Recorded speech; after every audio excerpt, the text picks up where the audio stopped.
तो चलिए अपना उत्तराखंड की शुरुआत करते हैं और रुख करते खबरों का। अंडर 19 विमेंस वर्ल्ड कप में भारत की बेटियों का जलवा रहा। इंग्लैंड को 7 विकेट से हराकर जीता खिताब। तो वहीं सीएम पुष्कर सिंह धामी ने विश्व विजेता बनने पर भारतीय अंडर 19 महिला क्रिकेट खिलाड़ियों को बधाई दी। सीएम धामी ने ट्वीट किया और लिखा कि अंडर 19 विमेंस वर्ल्ड कप के फाइनल मुकाबले में इंग्लैंड को हराकर विश्व विजेता बनने पर भारतीय अंडर 19 महिला क्रिकेट टीम को हार्दिक बधाई। अपने उत्कृष्ट खेल प्रदर्शन से आपने राष्ट्र को गौरवान्वित किया है। आप सभी के उज्जवल भविष्य हेतु अनंत शुभकामनाएं।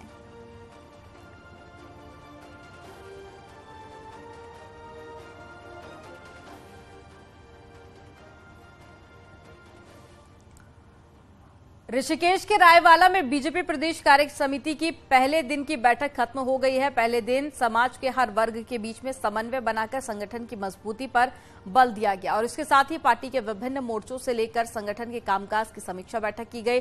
तो वहीं मीटिंग के पहले दिन संगठन की गतिविधियों और साथ ही केंद्र द्वारा दिए गए कार्यक्रम की समीक्षा भी की गई। पार्टी के विभिन्न मोर्चों के कामकाज से लेकर मंत्रियों के भ्रमण कार्यक्रम और जोशीमठ आपदा में राहत कार्य तक की समीक्षा की गई। वहीं कार्य समिति के दूसरे दिन यानी कि सोमवार को कार्य समिति के सभी सदस्यों विशेष आमंत्रित सदस्यों के साथ ही मुख्यमंत्री पुष्कर सिंह धामी भी शिरकत करेंगे। दूसरे दिन एक राजनीतिक प्रस्ताव लाने के साथ ही पार्टी के आगामी दिनों के कार्यक्रम तय होंगे।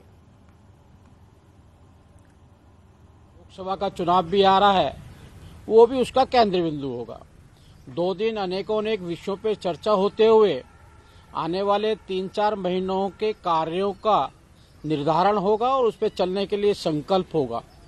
इसके अंदर सभी प्रदेश के जिले के पदाधिकारीगण, जिला अध्यक्ष और अनेकों सभी कार्यकर्ता उपस्थित हैं और विषय के अनुसार सभी वरिष्ठ नेताओं का मार्गदर्शन भी मिलने वाला है।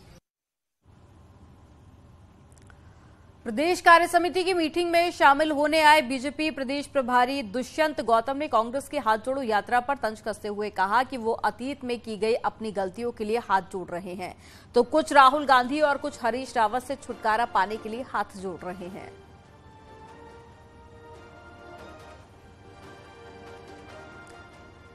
तो 24 में बीजेपी को जीतने पर जोर भी दिया गया। राहुल से छुटकारा पाने के लिए यात्रा निकाली जा रही है।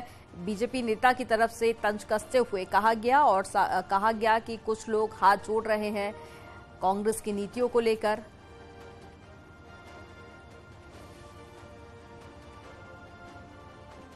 जोड़ो इसलिए कर रहे हैं कि उन्होंने इतनी गलतियां कर रखी हैं, गरीबी हटाओ नहीं हटा पाए, इसलिए हाथ जोड़ रहे हैं। कुछ लोग इसलिए हाथ जोड़ रहे हैं कि राहुल गांधी से छुटकारा मिल जाए, कुछ इसलिए हाथ जोड़ रहे हैं कि हरीश रावत को कब तक ढोएंगे हम। अपनी गलतियों के लिए वो हाथ जोड़ने का काम कर रहे हैं, लेकिन जनता ने मोदी जी को प्रधानमंत्री और मोदी जी के नेतृत्व में सभी राज्य सरकार को बनाने का संकल्प ले रखा है। तो वहीं उत्तराखंड में शिक्षा का स्तर सुधारने के दावे होते हैं, लेकिन लैंसडाउन के 100 साल पुराने स्कूल का हाल ये है कि विधायक दिलीप रावत के ताला तोड़ने के बाद भी बच्चे परेशान हैं। अब तक शासन लेवल पर तकनीकी जांच नहीं हो पाई है। तो वहीं एसडीएम और साथ ही मुख्य शिक्षा अधिकारी की तरफ से कोई जांच को लेकर सोमवार को मीटिंग बुलाई गई है। सचिव शिक्षा रविनाथ रमन के ऑफिस में ये बैठक होगी। अब देखना होगा कि इस जांच में क्या एक्शन होता है।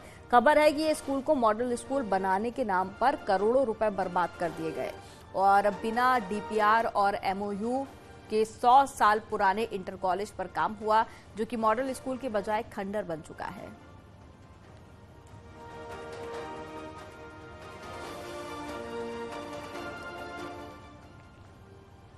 और राजधानी देहरादून में सीएम पुष्कर सिंह धामी राष्ट्रीय दृष्टिबाधित संस्थान में दिव्यांग बच्चों के साथ में मन की बात कार्यक्रम को सुनने के लिए पहुंचे।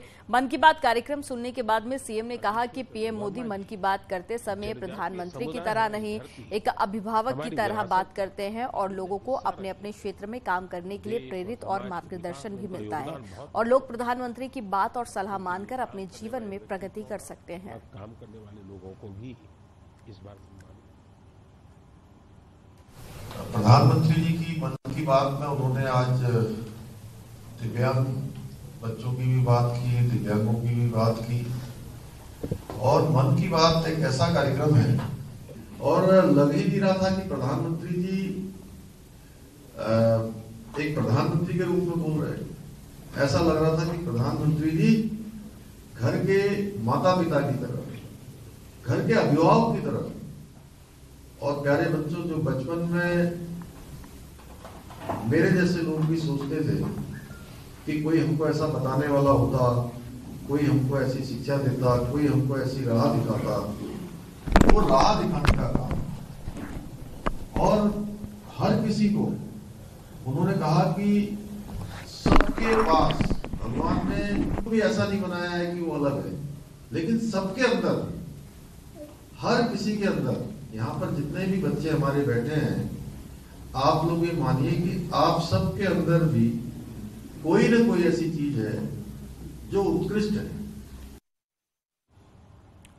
उत्तराखंड की खबरों में वापस लौटेंगे, लेकिन उससे पहले रुक कर लेते एक बड़ी खबर का। दूसरा T20 भारत ने जीत हासिल की है। भारत ने न्यूजीलैंड को हराया है। भारत ने 6 विकेट से जीत दर्ज की है। दूसरे T20 मैच में इंडिया की जीत हुई है। मुख्यमंत्री योगी आदित्यनाथ भी स्टेडियम में मैच देख रहे थे। तस्वीरें से पहले भी हमने आपको शुभारंभ की दिखाई थी और अब टीम इंडिया मैच जीत चुकी है। भारत टीम के लिए एक बड़ी उपलब्धि से कहा जा सकता है, क्योंकि टीम इंडिया के सामने करो या मरो जैसी स्थिति थी, क्योंकि इससे पहले जो मैच हुआ था वो टीम इंडिया हार चुकी थी। ऐसे में ये मैच जीतना बेहद लाजमी माना जा रहा था टीम इंडिया के लिए और बेहद खास भी, और ऐसे में टीम इंडिया ने जीत हासिल की है। मुख्यमंत्री योगी आदित्यनाथ भी स्टेडियम में इस वक्त मौजूद हैं, क्योंकि पूरा मैच मुख्यमंत्री योगी आदित्यनाथ ने स्टेडियम से ही देखा है। तस्वीरें आपको दिखा रहे हैं जब टीम इंडिया से मुलाकात करने के लिए मुख्यमंत्री योगी आदित्यनाथ पहुंचे थे और उन्हीं ने शुभारंभ किया था और भारत टीम ने जीत दर्ज की है।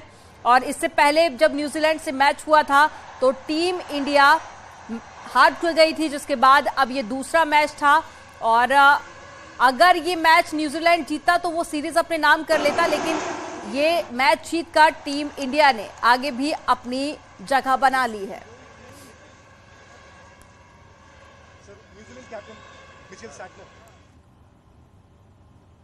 और चलिए एक बार फिर से उत्तराखंड की खबरों में आगे बढ़ते हैं। बात करते हैं हल्द्वानी रेलवे स्टेशन की, जहां 78 हेक्टेयर जमीन पर अवैध तरीके से कब्जा करके बैठे हजारों लोगों में एक बार फिर से हड़कंप मच गया है। सुप्रीम कोर्ट ने भले ही फौरी तौर पर उत्तराखंड हाईकोर्ट के फैसले पर रोक लगा दी हो, लेकिन लोगों के लिए घर बचाना इतना आसान नहीं होगा। 7 फरवरी को सुप्रीम कोर्ट इस पूरे मामले में सुनवाई करेगा। सुप्रीम कोर्ट में सुनवाई से पहले जिला प्रशासन की टीम बनभूलपुरा इलाके में उस जमीन पर पहुंची जिसे रेलवे अपने होने का दावा कर रहा है। जिला प्रशासन की टीम ने अपने नक्शे के जरिए राज्य सरकार और फॉरेस्ट की जमीन पर सर्वे किया। इस पूरी सर्वे रिपोर्ट को सरकार सुप्रीम कोर्ट के सामने पेश करेगी।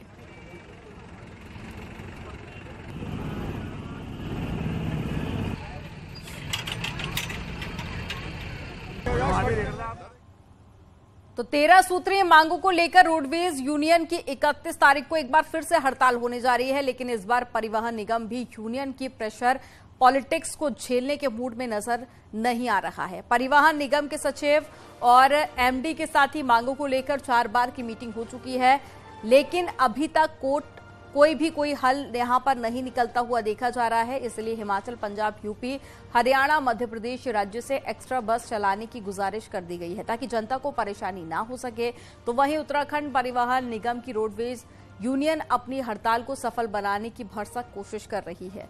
वो दूसरे राज्यों की यूनियन से सहयोग भी मांग रही है। 27 जनवरी को रोडवेज यूनियन ने एक दिन का कार्य बहिष्कार किया था, तब यात्रियों को खासा दिक्कतों का सामना करना पड़ा था।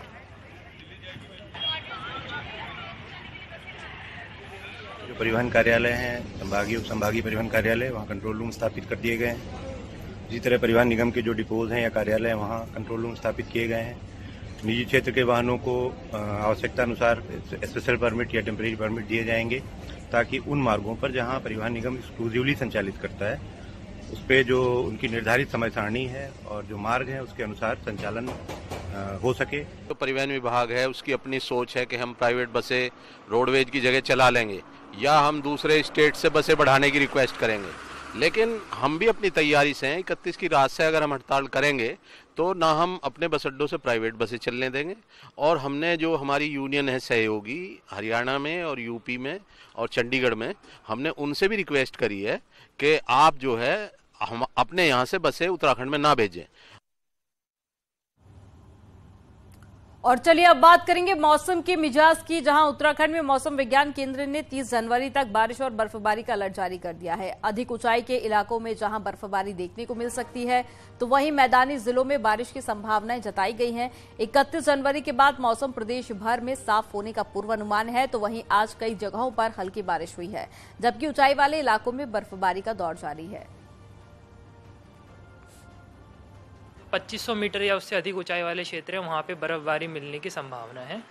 इसी तरह 30 तारीख को भी जो है उत्तराखंड में अधिकांश स्थानों पे हल्की से मध्यम वर्षा और बर्फबारी रहेगी, और 2200 या उससे अधिक ऊंचाई वाले स्थान हैं वहाँ पर जो है बर्फबारी देखने को मिल सकती है। इसके अलावा जो उत्तराखंड के प्लेन्स हैं और उनसे लगे हुए जो जनपद हैं, जैसे देहरादून, पौड़ी, नैनीताल, चंपावत, उधम सिंह नगर और हरिद्वार, इनमें कहीं कहीं जो है गर्जन के साथ वर्षा और ओलावृष्टि मिलने की भी संभावना है 29 और 30 तारीख को। तो भारी बर्फबारी के चलते चमोली में भारत चीन सीमा को जोड़ने वाले दोनों ही मार्ग बंद हैं। माणा पास और नीति पास क्षेत्र में हुई बर्फबारी के बाद में सड़क पर बर्फ जम चुकी है, और जिसकी वजह से सेना सीमावर्ती इलाकों में अभी नहीं पहुंच पा रही है। हालांकि बर्फ हटाने का काम बीआरओ कर रहा है और दिन रात कड़ी मशक्कत के बाद बर्फ को साफ किया जा रहा है। वहीं अगले 24 घंटे में पहाड़ों में मौसम विभाग ने और बर्फबारी का पूर्व अनुमान जताया है।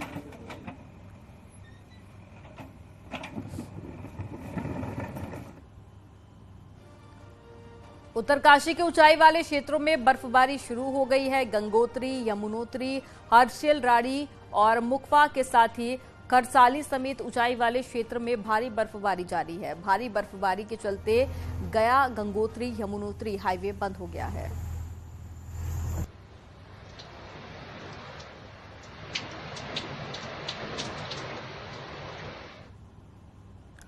उत्तराखंड में इस बार मौसम का बदलाव टूरिज्म इंडस्ट्री पर असर डाल रहा है। भले ही 2 दिन बारिश बर्फबारी के आसार हैं, लेकिन पूरे विंटर सीजन में बारिश बर्फबारी न होने से पर्यटन व्यवसाय प्रभावित हुआ है, और इसका असर गर्मी के सीजन में भी दिख सकता है। रिपोर्ट आपको दिखाते हैं।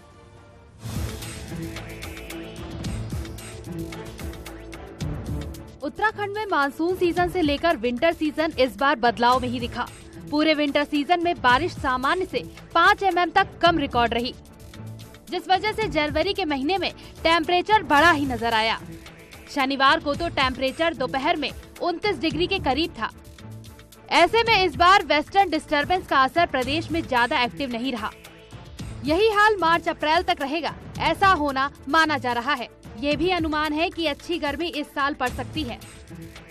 तो विंटर सीजन में इस बार काफ़ी कम बारिश रही है, जो है सामान्य से कम बारिश रही है पूरे उत्तराखंड में, तो जिसकी वजह से देख रहे हैं कि जो है गर्मी भी बढ़ गई है, टेम्परेचर्स थोड़े से हायर साइड में चल रहे हैं। देखिए अभी जो ये वेदर है, ये वेस्टर्न डिस्टर्बेंस जैसे विंटर सीजन में देखते हैं तो ज़्यादातर जो नॉर्थ इंडिया में जो वेदर होता है वो वेस्टर्न डिस्टर्बेंस की वजह से होता है, और उसी की वजह से अभी हम जो देख रहे हैं वो इम्पैक्ट कर रहा है। बारिश न होने का असर टूरिज्म इंडस्ट्री पर दिखाई दे रहा है।